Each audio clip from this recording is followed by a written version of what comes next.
What's up, movie crew? So if you saw my new release Tuesday video, then you know that I recently picked up the final season of Supergirl. Now, if you do not know, I am definitely a DC person. And I thought with the purchase of what is the final season of Supergirl, on top of some rumors regarding the shows on the CW, I thought I would show off my complete Arrowverse collection. So here is how I am going to do this. Since it's called the Arrowverse, obviously the first thing that showed up was Season 1 of Arrow. So here's what I'm going to do. Instead of doing Season 1 of Arrow, then Season 2 of Arrow, then I think it was Season 1 of Flash showed up one day before Season 3 of Arrow, I'm going to show off all of what I've got from Arrow. Then the next show that debuted was Flash, so I'll show off all of what I've got from Flash. Hopefully that makes sense, and as you watch this, it'll make more sense.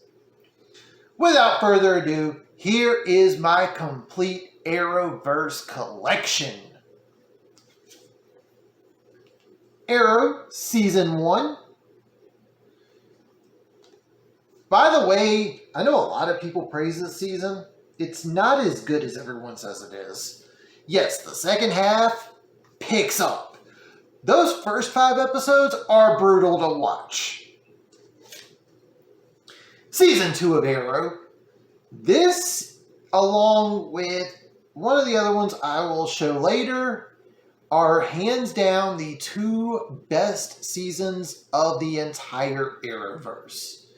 This is the one where we got to see Slade as the villain.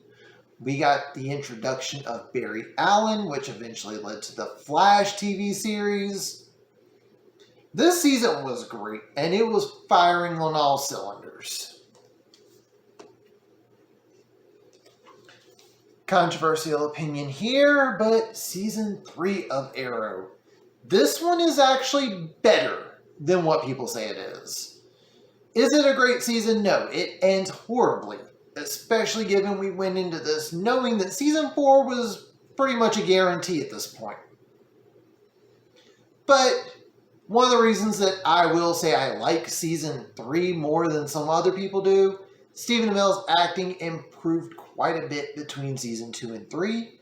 There are scenes in this one I don't think we would have gotten had it not been for Stephen Amell's acting showing improvements between Season 2 and this one.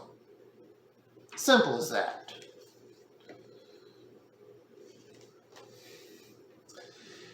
While it is a nice looking steelbook, this is one of the worst things from the Arrowverse.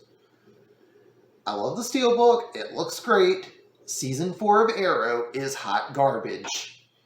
I do like the episode where Roy returns. The Constantine crossover is great. And even the beginning of it where we start to see a lighter side of Oliver wasn't horrible. But it goes from not that bad to dumpster fire very, very quick. And it stays on dumpster fire until the season finale. I almost dropped the show because of how bad the finale was. I'm glad I didn't because Season 5 of Arrow was amazing.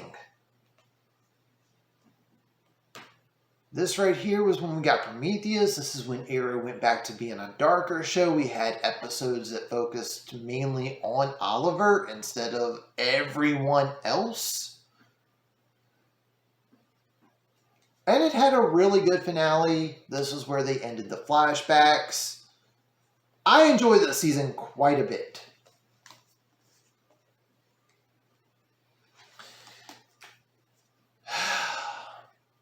It's not Season 4 bad, but it is bad. So, the writers wrote themselves into a corner a little bit with the flashbacks. Season 5 was the end of that. This was going to be the first season where they did not have to deal with that. they did not do a good job. The way they were talking about the season, like, yeah, now we get to do what we want because we're not beholden to the flashbacks and you don't know what's going to happen after the explosive season 5 finale. They picked up where season 5 left off, and they did it in such a dog crap way that it made the rest of the season underwhelming. And it really sucks because one of the villains is played by Michael Emerson, an actor I'm a huge fan of. But this season, second worst season of Arrow. Season 7. So, Season 7 has some great individual episodes. I do not hate Season 7. It is better than Season 4, it's better than Season 6, and there are episodes in here that's better than Season 3. Here's the problem. I cannot prove my theory, but here is a theory of mine. Stephen Amell was not originally under contract for Season 8. For those who don't know, I'll show that in a second. It's the final season of the series. I don't know if they were planning on continuing Arrow after Season 7 with someone else in the role. I don't want to give too much away with what happened for those that are watching it on Netflix or wherever it currently is at the moment. But it feels like they changed direction halfway during the season, and you can tell. It goes from one idea to the next, and it really didn't make sense. And part of me wonders, was the original plan continue the show without Stephen Amell?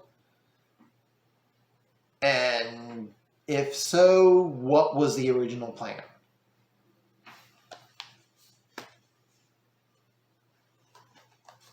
I do want to say the show did end on a solid note. It's not the happiest of endings, but if you see the show, you know why. The final season of Arrow. That finale was very emotional. I enjoyed the final season. It was only 10 episodes, so they were able to get everything they needed in those 10 episodes. One issue that I will say I did have with one of the episodes, and it's like this with quite a few of the shows in the Arrowverse, I never want to see another Groundhog Day homage again. Greg Berlanti, if you are watching this, no more Groundhog Day tributes.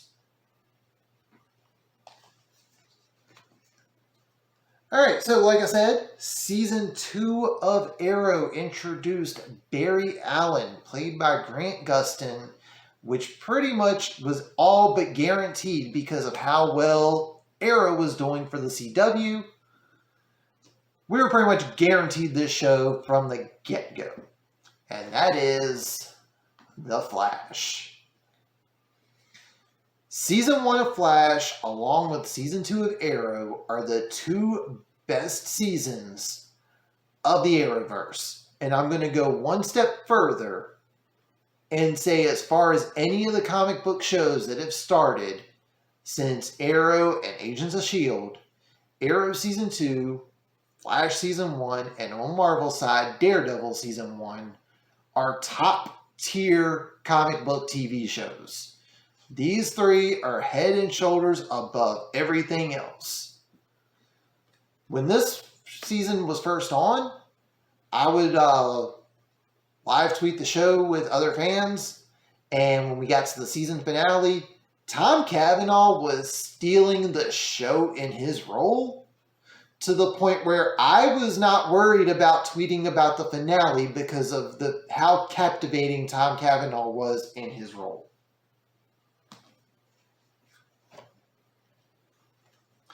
Season 2, and yes, I've got a nice little steelbook here for Season 2 of Flash. The mystery of Zoom was really, really good. The reveal, a little expected. Still great up until the finale. I will say the rewatch of Season 2 is not quite as there as Season 1. Just my personal opinion, but still a pretty good season.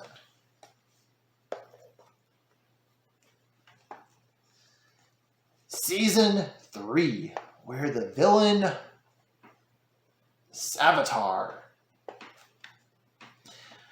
Alright. Season 3, they did a Flashpoint that was a letdown. If you've read the Flashpoint comics, then you know why. Flashpoint was a letdown. The reveal for Savitar was a little weak. By the time we got to that part, it was the season finale. This could have been done a lot better than it was. Just my personal opinion.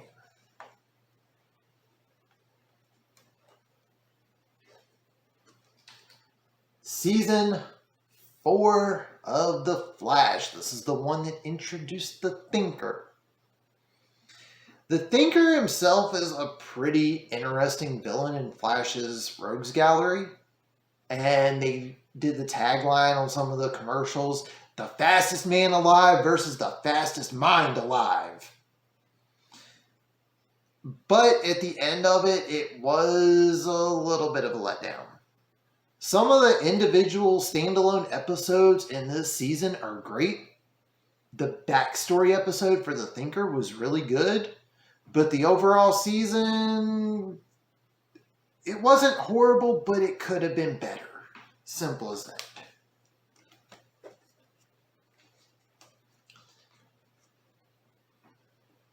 Season 5. This is where Flash's daughter comes from the future to try and stop some of the events that are happening that lead to Flash disappearing.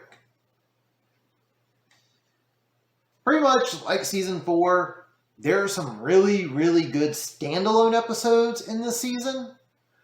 But overall, it could have been a better season. Simple as that.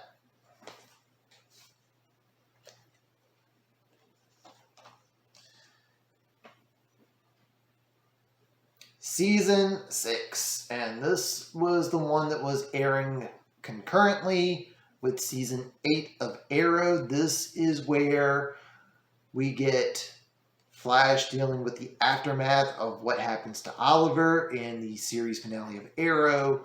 This is where we have Crisis on Infinite Earths, one of the things that was teased from the very beginning of the show. Crisis on Infinite Earths itself was good. Unfortunately, the last part of the season was affected by the pandemic, so it didn't end on the best of notes. Everything leading up to it was pretty good, but they did have to cease production, they did have to shut down, and instead of getting a good season finale, we ended up getting a season that was cut short by, I think, 3 episodes. So while this season's better than 4 and 5, 6 does suffer at the end of the season because of things that were happening in the real world. Season 7, this is currently the most recent season available on physical media. The good part is they had fewer episodes, so there was less filler. Unfortunately, they had to pick up where they left off because of the pandemic. So you get started with what was supposed to be the Season 6 finale in Season 7. And it kind of throws everything off a little bit once you actually get to the meat and potatoes of Season 7. This is one where you have 2 of the actors depart from the series as regulars, and the show suffers from it. Long story short. The other issue is this one was recorded, they were making this season while the pandemic was still at a high, and because of that, you've got 2 or 3 people on screen, and they're trying to talk like there's more people on screen and there's more people there than what really is. And I understand why. Don't get me wrong. I'm not trying to say they screwed up, but they should have been able to write around this instead of backing themselves into a corner. They could have done that, and they should have done that. But this is the most recent season. Season 8 is currently airing. There's rumors going around that Season 9 has already been picked up, and there's also been rumors that Season 9 could be the final season. I'm going to be honest, I'm okay with it. The show's been going on for a while. Sometimes you got to let a show end. Simple as that. Alright, so this next one, its season premiere was about a month after The Flash Season 1. The show was initially not part of the Arrowverse, but it ended up airing on NBC, and it was on a network that didn't have ownership of the show, and it only lasted one season, and that is Constantine. I gotta say, I personally love this show. I hate the fact that Warner Brothers didn't do more on their end to try to keep this show going. However, we did see Matt Ryan come back in Season 4 of Arrow, and he was back in Season 4 or 5 of Legends of Tomorrow. Outside of the Arrowverse, he has been the voice of Constantine in the animated stuff that they've been doing over the last 2 or 3 years, I think. And I believe he is voicing Constantine in the House of Mystery short that is coming out later this year. So the upside is this was a good show. It sort of retroactively got added into the Arrowverse. There are some disconnects between the show versus Matt Ryan's appearances in the Arrowverse. But we still got Constantine back. And I can't complain on that part, because Matt Ryan is a damn good Constantine, and it sucks that his time as Constantine in live action has come to an end. And I don't know what his plans are with the animated side moving forward after the House of Mystery.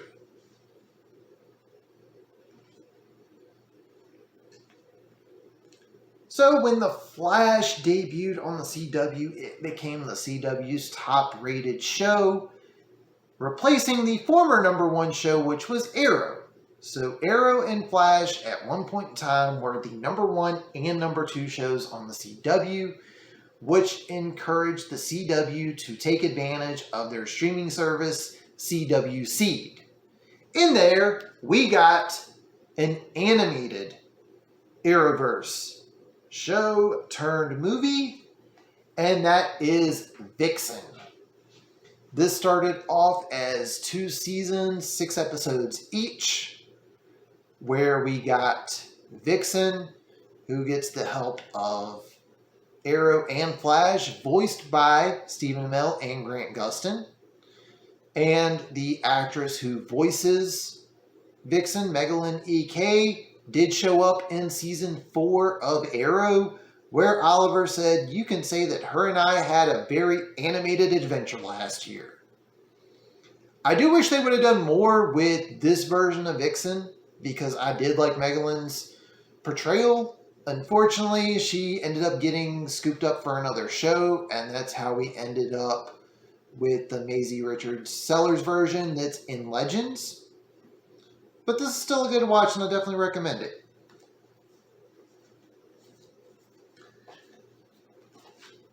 So while not initially a part of the main Arrowverse, because of how much success Arrow and Flash were for the CW, and DC was also having success with Gotham over on Fox, CBS said, "We want some of that."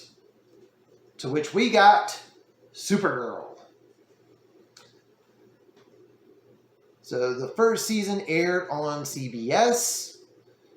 The show did mixed results for CBS because they do have a higher viewership than some of the other channels, because it is in more households than the CW. We did get a Flash crossover in Season 1, which was awesome. where we did get some connection between Supergirl and the Arrowverse. At the time, Supergirl was in her own world. We do get to a point where she gets retroactively added to the main Arrowverse.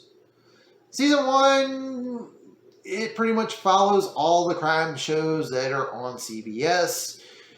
She fights a villain of the week. She wins. They move on to the next person. Season 1's kind of stale. I'm just going to be honest. Because this was not owned by CBS, they weren't sure about keeping it. There were talks of a deal trying to be made to keep it on CBS for a second season, but then Warner Brothers said, no, we're just going to move her over to the CW. And we got season 2. Nice looking steelbook if I say so myself. Where we were also introduced to the Arrowverse Superman, played by Tyler Hoechlin.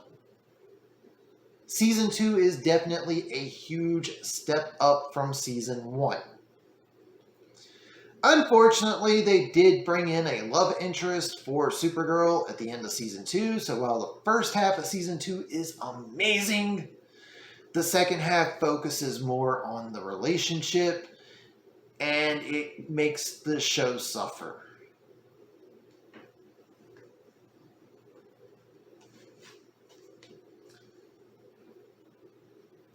Season 3.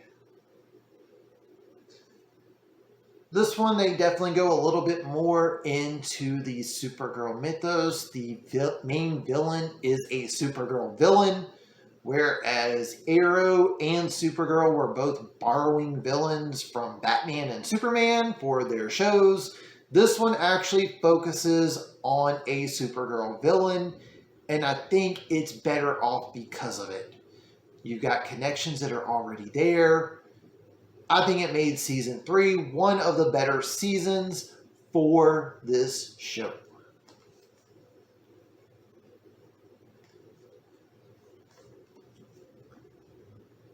Season 4. This is the one where we are introduced to Batwoman. And we get a really cool dynamic between Kara Danvers and Kate Kane.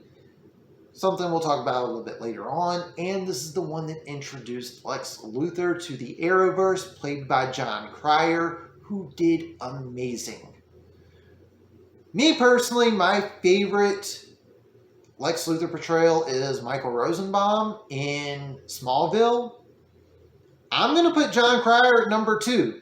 I'm aware that a lot of people are going to be like, but Gene Hackman! No, I disagree. Jon Cryer was amazing as Lex Luthor.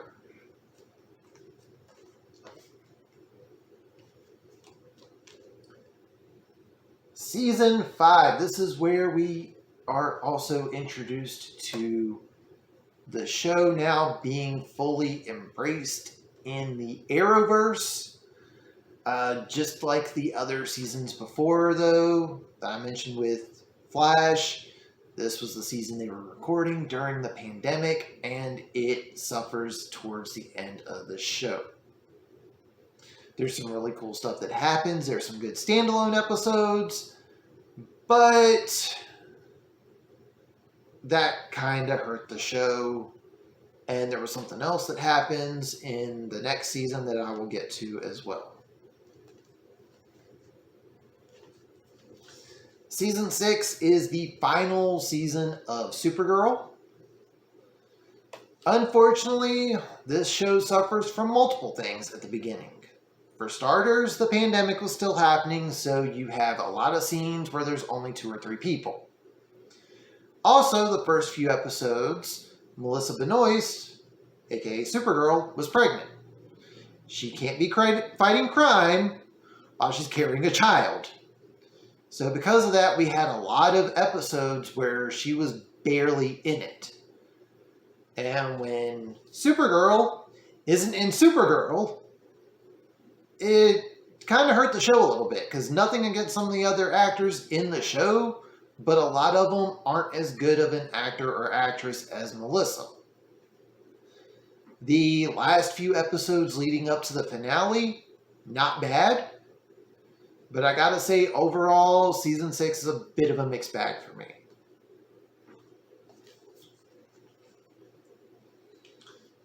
Alright, so the next one I am getting to.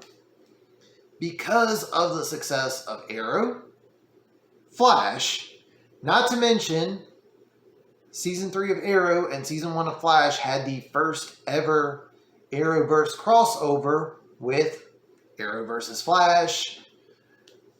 The CW decided that they wanted a show with all the characters that they couldn't get in regular episodes that they had under contract.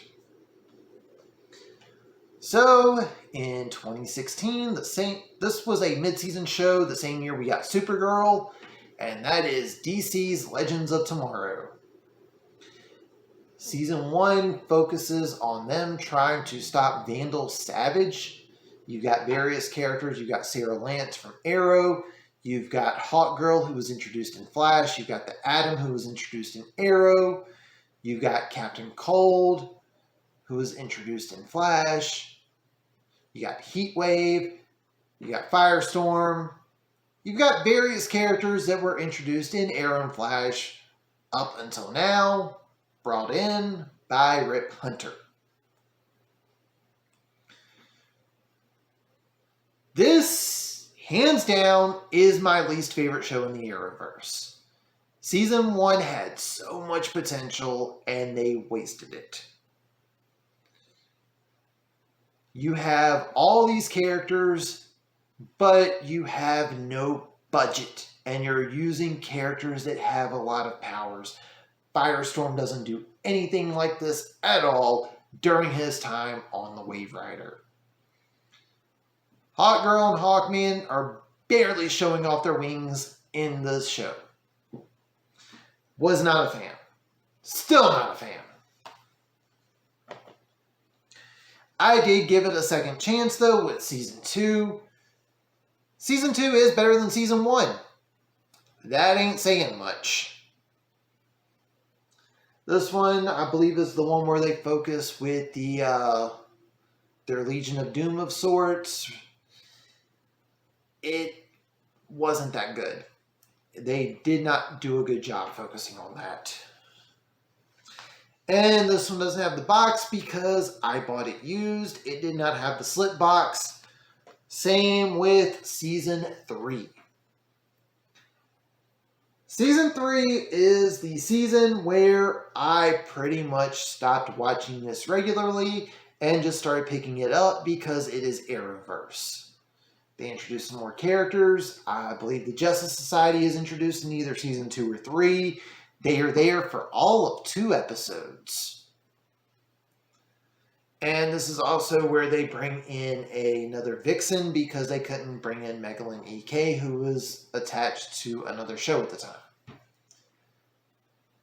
They ended up backing themselves into a corner with her character because on one end she was well received.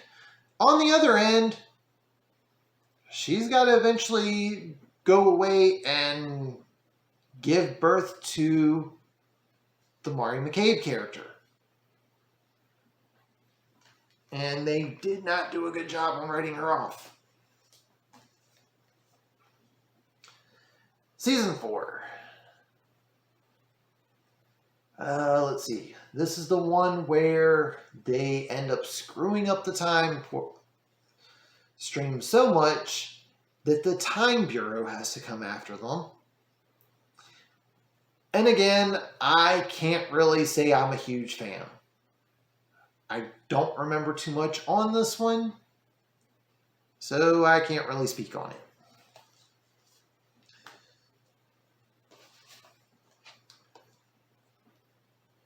Season 5, this is the part where they have now saved the world, and they are now superheroes and they're celebrities, and now this is the one where they bring in Constantine, who is trying to help them because they have now opened up the portals of hell and demons have been coming in. That's all I can really tell you on that one. And then I bought season 6 because I own the other seasons and I own all the other Arrowverse stuff. I have not watched this. I don't know what happens. I do know that at some point Constantine dies, leaves, something, because Matt Ryan is playing a different character in season 7. Season 7 is the one that is currently airing. At the time of me recording this, they have just aired the season finale. It has not been renewed for season 8 at the moment. There are reasons behind why it might not get renewed.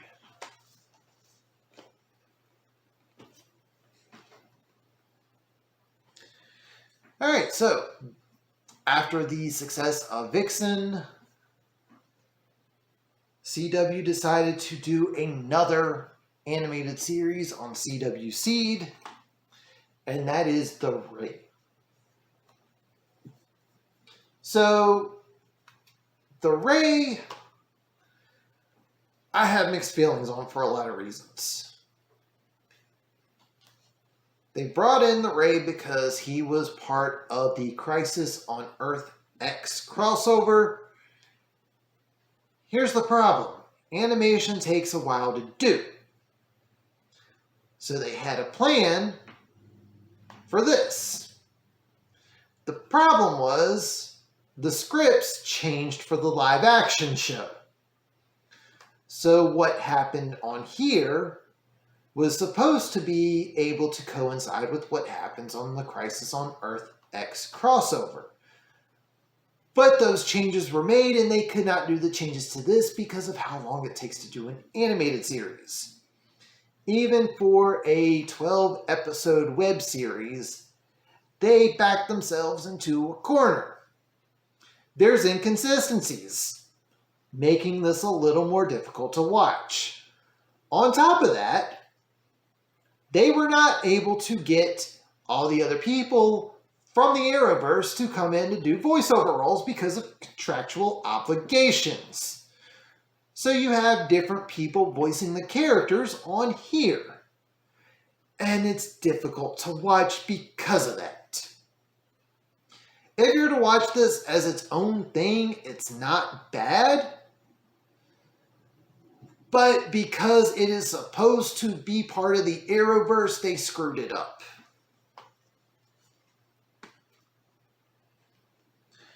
Alright, so in 2018, because of the success that Fox was having with both Gotham and now Lucifer, they had initially ordered a script for another DC character.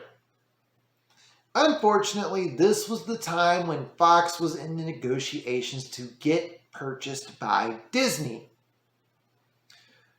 So they ended up moving Black Lightning to the CW. Originally, this was not part of the Arrowverse, but they did retroactively add Black Lightning to the Arrowverse, courtesy of the Crisis on Infinite Earths crossover. I gotta say, Season 1 is amazing. While it's not quite up there with Season 2 of Arrow and Season 1 of Flash, it is definitely on par with Season 5 of Arrow, in my opinion. If I were to do a full ranking thing of some of these seasons, this one is definitely up there.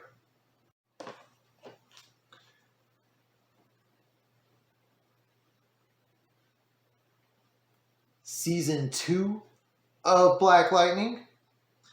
I gotta say, this one was pretty good. This is where we start to see Jefferson's children showing off their powers, but it's not as good as Season 1. And unfortunately, because Season 1 was a success, Season 2 ended up getting more episodes, and I think it suffered because of it. Still a good show, still a good season, but not as good as Season 1.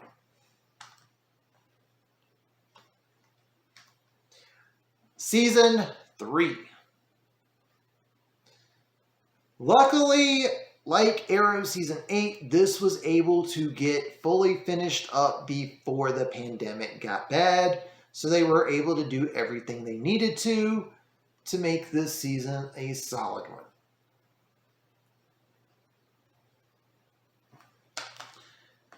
I have not watched all of this one yet, but season 4 was the final season. The plan was to end this one and to follow the adventures in a spinoff that unfortunately did not get greenlit.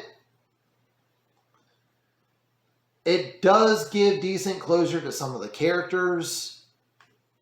I do like that they went back to 13 episodes. This one was the one they were recording while they had the pandemic going on, so it was a shorter season, which benefited the show. I do wish it was longer, more than 4 seasons. It is definitely one of the better shows in the Arrowverse. I would probably rank this one currently tied for 3rd, with another one I will show later, with Arrow and Flash being 1 and 2.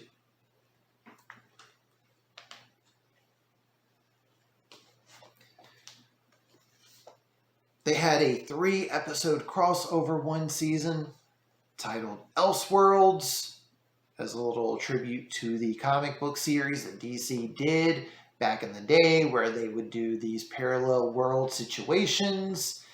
And in this, we were introduced to Kate Kane herself, Batwoman. So, like Arrow and Black Lightning, they were able to get most of this recorded and shot before the pandemic got bad. I think they did have to cut 1 episode, I think. But they were able to do everything they needed to give this one one of the better season finales of that particular year. Unfortunately, there were some behind-the-scenes issues between DC, the CW, and the Kate Kane actress Ruby Rose, which led to her leaving the show. So in Season 2, we are introduced to a new Batwoman in Ryan Wilder. I have watched this season in its entirety. I think that Javicia Leslie is a better actress than Ruby Rose. My problem is that she doesn't do action scenes as good as Ruby Rose, and they kept focusing so much on Kate Kane that they didn't give Ryan Wilder a moment to shine in this season. There's quite a few episodes in this where she is not the main character. Not to mention they keep trying to pigeonhole her having connections to all of the characters from season 1 who had direct connections to Kate Kane. So the fact that they kind of were like trying to shoehorn this and go, hey, we're going to keep all the same characters. This season suffered a lot because of that. At the moment, Season 3 of Batwoman is still airing. I do not know what the plans are moving forward with the show because the CW is currently up for sale. So I have not watched Season 3 of Batwoman yet. I know some of the stuff that happens. I will be watching it once a physical release comes out or whenever it ends up on HBO Max. I have mixed feelings at the moment. And finally, as far as the main stuff goes, hold on one second. With the main Arrowverse, in Season 2 of Supergirl, we were introduced to the Arrowverse version of Superman. Not only are we introduced to the Arrowverse version of Superman, we are introduced to a really cool version of Superman, a different Superman than what we're used to seeing in movies and television. And after all the times that we kept getting Superman showing up in the crossovers and random episodes of Supergirl, DC, Warner Brothers, and the CW finally gave us Superman and Lois Season 1. Unlike the other ones, this one focuses on Superman moving back to Smallville and being a father, with one of his sons getting powers. The biggest thing I like about this one compared to some of the other shows, you don't see Superman always in suit. When Superman shows up as Superman and not as Clark Kent, you know stuff's getting real because he does not normally do that. Season 1 was amazing. Only real complaint I have with this, they gave it a series order. It got 13 episodes. And while the show was airing, the CW greenlit for 2 more episodes. While episodes 14 and 15 are good, and 15 does lead us to some of the stuff that happens in season 2, you can tell episode 13 was meant to be the season finale. Other than that, this show is really good. Tyler is a very good Superman. For the Superman fans out there, definitely check it out. And you also get stuff with this one that you have not gotten with any of the movies. You didn't get it with Lois and Clark. You didn't get it with Smallville. Superman and Lois definitely stands on its own. Alright, so this last one I am doing. This is not necessarily officially Arrowverse, but Season 2 did bring in John Wesley Shipp playing his version of Jay Garrick that we got in Season 3 of The Flash. So, because of that, I am going to also show off Stargirl. This was a show that was initially meant for the DC streaming service, DC Universe. It ended up getting a simul release with both the DC Universe and CW. And this show was airing during the pandemic, so it was one of the few new shows we were getting at the time. And because of that, it ended up getting a lot more viewers than initially expected for a summer show. So the CW greenlit a Season 2 before DC Universe could. We did find out eventually that the shows from DC Universe were getting moved to HBO Max. DC Universe is now just a comic book streaming service. And Season 2 was exclusive to the CW, where we do get an Arrowverse crossover. Season 1 is amazing. I am currently watching through Season 2. Season 3 does not have a release date yet. It is expected to be on sometime during the summer on the CW. So I wanted to do this video because 1, I'm a DC fan. 2, I just bought Supergirl the final season. But also, it does look like if things are true with the CW being up for sale, then we could be seeing an end of the Arrowverse. If that is the case, DC, Warner Brothers, CW, thank you for a whole lot of different shows. I got to see characters I never thought I would see in live action. If someone would have told the me that was reading the Connor Hawk Green Arrow comics when I was a kid that, hey, Oliver Queen's going to come back and he's going to get a TV show and it's going to start its own universe of superhero shows, I wouldn't have believed them. When this first aired on the CW, I was not expecting this show to actually be good. I'm sorry to say it, and I know a lot of people are huge fans of some of the shows on here. I know there's some Supernatural fans that watch the channel, but I always looked at the CW as a channel where you had to be good looking first, and if you're a good actor, great. If not, it doesn't matter. At least you're good looking. Well, Arrow ended up being a good show. And then The Flash ended up doing something I didn't see before with other CW shows, and we got shows with good actors. And even when DC had 5 and 6 shows at a time, when Constantine got canceled, we got Constantine in the Arrowverse, played by Matt Ryan. We got a Superman show, which I was not expecting because there are rumors that Warner Brothers is really trying to bring back Henry Cavill. And as someone who read Justice Society, I definitely wasn't expecting Stargirl to get her own show. And yet, here I am currently waiting for Season 3. So, Thank you, and as a fan of DC, I appreciate all of the characters and the stories we have gotten, even though some of the seasons have been... Overall, I am thankful for what we've gotten, and if the end of the Arrowverse is coming up, at least I can say that we got some really good shows. We got some great portrayals of some of these characters that I never thought we'd see on screen. But that's going to do it for this one. If you were new to this channel, hit that subscribe button. You like what you see, leave a thumbs up. Comment down below. One, because of the Arrowverse stuff, but also, I'm using a new camera. Tell me what you think. But that's going to do it for this one. Thank you all for watching, and tune in next time.